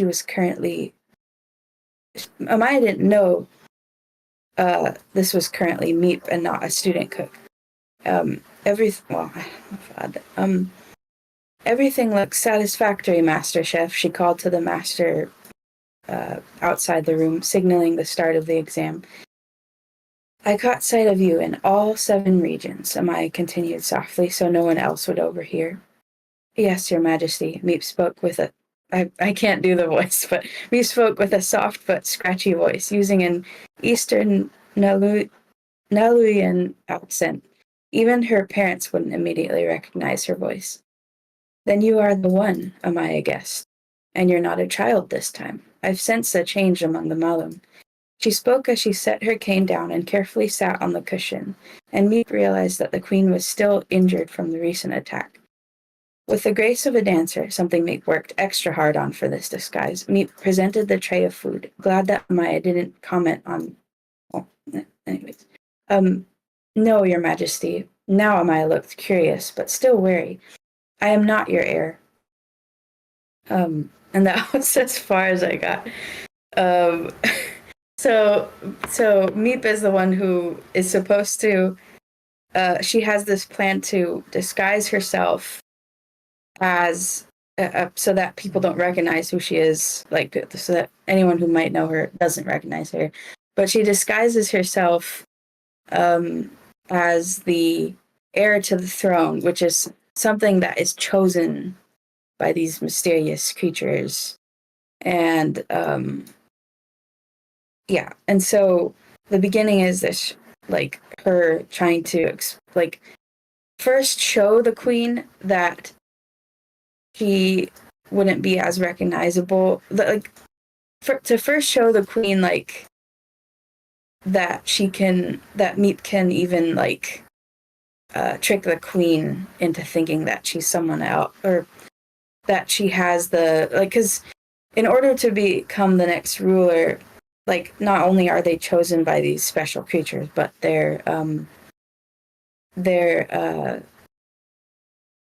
have powers, basically, because of their connection. And so it's sort of like, it's not going to be like bending at all, like in Avatar: The Last Airbender, but basically there's 7 different types of creature, like special creatures called the Malum.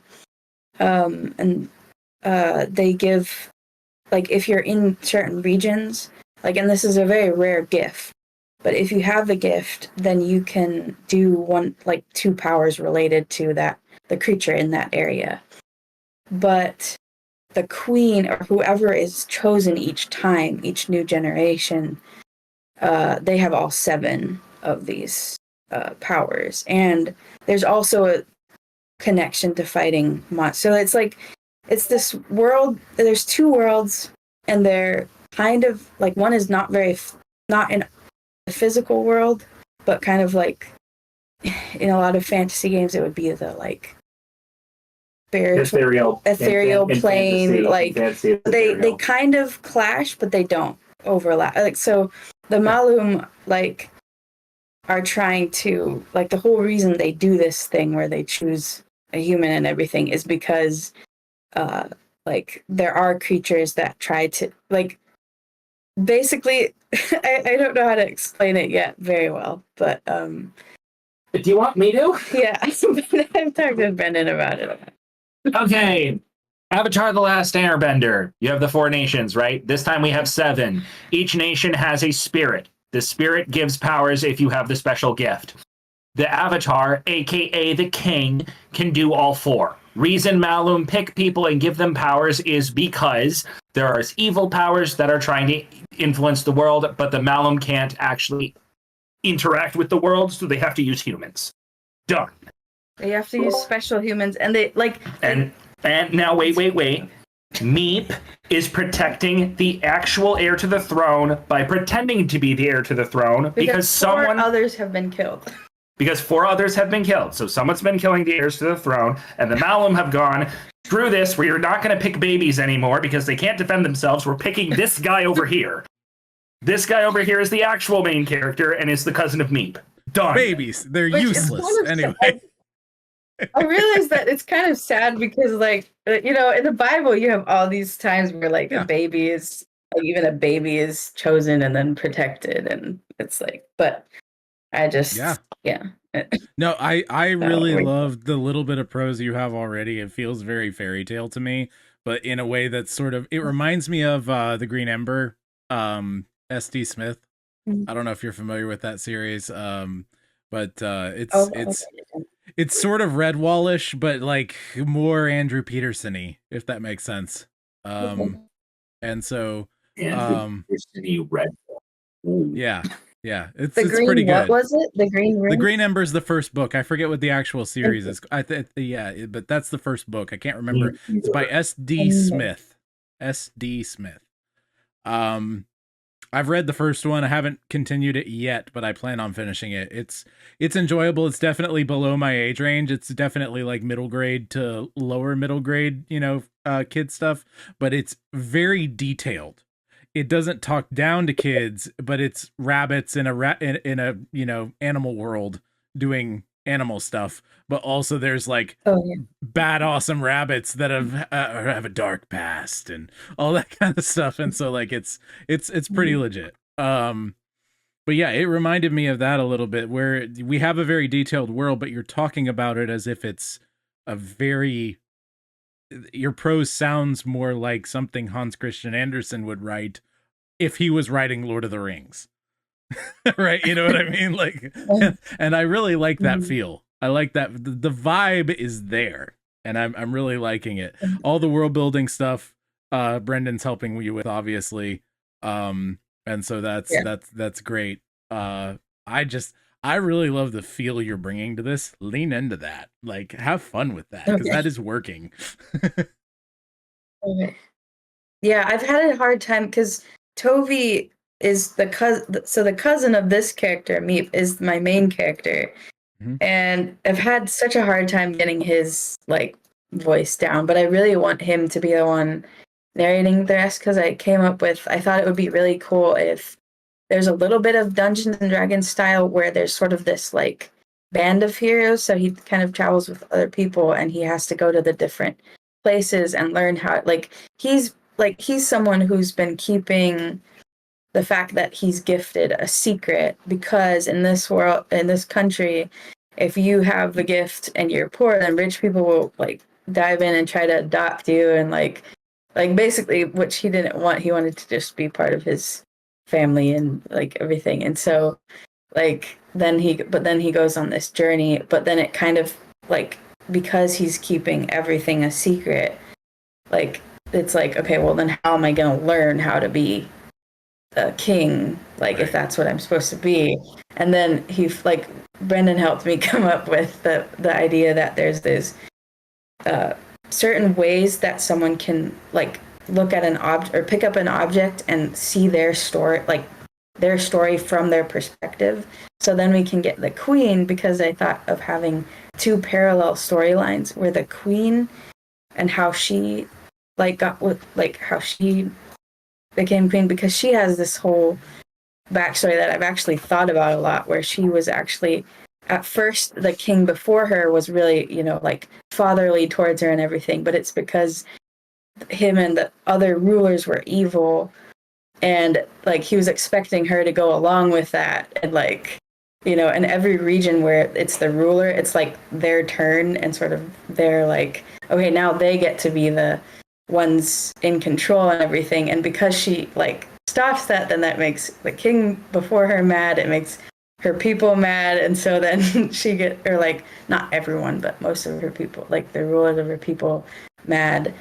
And then like that, so that had sent the previous king after her, kind of like Saul chasing David. So then there's two like needing to travel, and and so I thought, love it, but I have to figure out how to get their voices. Yeah. I gotcha. Any other thoughts on Kirith's stuff before we move on to Braden and close this thing out?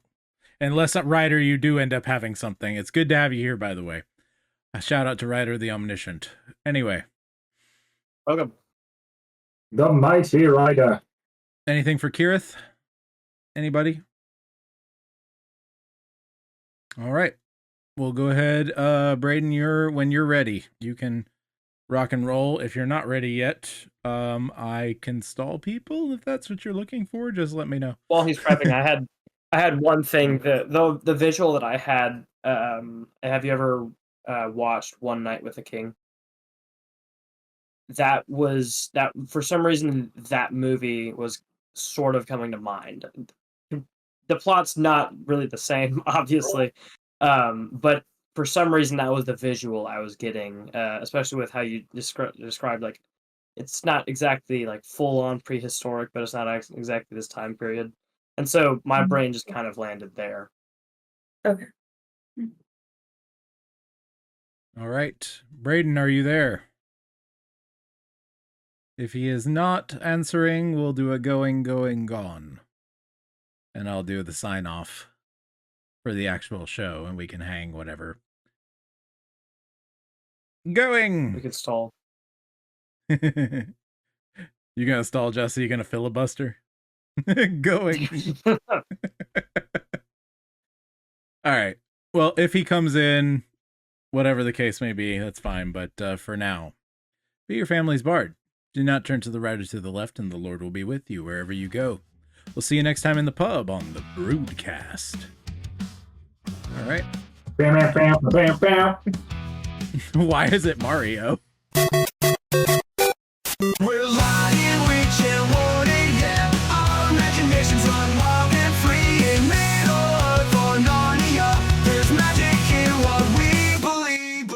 This has been the Broodcast on the Poets at War Creative Network, Inkling Style Discord chat, last Friday of every month. To join our ranks of writers and artists so you can share your works and skills, please visit joshuadavidling.com/brood.